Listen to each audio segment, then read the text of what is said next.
The Canadian Association of Fire Chiefs is ringing alarm bells that U.S. tariffs could severely impact the ability to access critical fire and emergency equipment. Okay, this is definitely a cause for concern. For more on this, we're joined live this morning by Oakville's Fire Chief Paul Boissonnault. Chief Boissonnault, appreciate you joining us this morning. So explain to us here the tariff connection to firefighting and firefighting equipment. Yeah, first and foremost, thanks for having me, Nick and Jennifer. On behalf of the Canadian Association of Fire Chiefs, first and foremost, we're part of Team Canada, and we recognize that we need to face this issue together. The tariffs and the retaliatory tariffs that are necessary could greatly impact the cost for fire and emergency services across this country.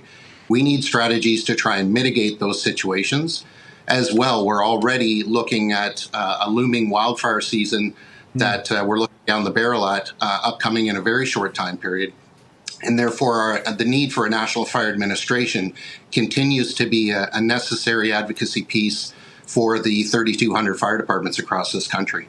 Yeah, I understand that a lot of the fire equipment is purchased in the U.S., so if these tariffs affect the cost of that and supply chain issues, it could really hamper operations.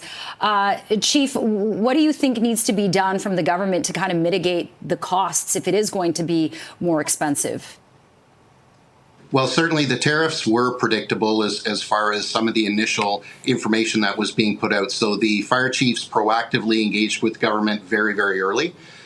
We do commend the government for establishing a remissions process where those groups that could be hit with the greatest challenges, it provides an opportunity to discuss those elements and trying to mitigate those cost increases. As you've indicated, over 90% of the materials, both from personal protective equipment to specialty equipment to cabin chassis and apparatus, do come from the U.S. So it could be significant cost increases. We've already established through data management and through our census that over 60% of fire departments across this country have already deferred to purchases beyond 2 years. And 20% of those fire departments are using outdated equipment by way of industry standards. So there is a huge alarm bell that's being rung at this point. We continue to be a trusted voice for the government, and we'll continue to be a partner as we try and deal with these situations. But the remissions process could be critical in establishing a cost mitigation process so that our fire and emergency equipment is not as greatly affected as it could be. Yeah, I'm sure, Chief, for someone like you, this is top of mind, but I'm sure for a lot of people watching this morning, when you think about the tariff concerns, this likely wasn't what people had in mind or what we're thinking about. So we appreciate you highlighting this. And it sounds to me like you're also highlighting the issue here that, like many things, you can't just sort of change your production and flip a switch and say, oh, it's going to be suddenly made in Canada. Sounds like there's not that kind of capacity in this country to make what you need here and therefore avoiding tariffs. That's correct. As I indicated, the cabin chassis from almost all our fire apparatus come from the U.S.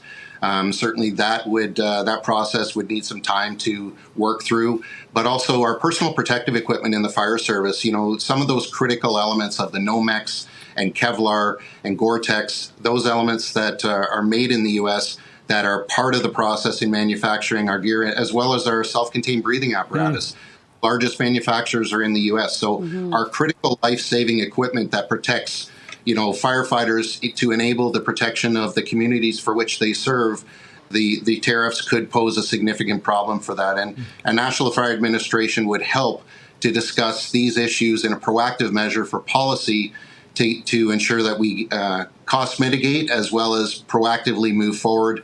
And again, that wildfire season is looming out west. Yeah, and it happened in the U.S. in the Pacific Palisades, and Canada sent troops, fire officials there to help with the situation. So this could impact, operations on a global scale if we're ever called to help. Oakville Fire Chief Paul Boissonneaux, thanks for joining us and shedding light on this. Appreciate it. Thank you so much for having me.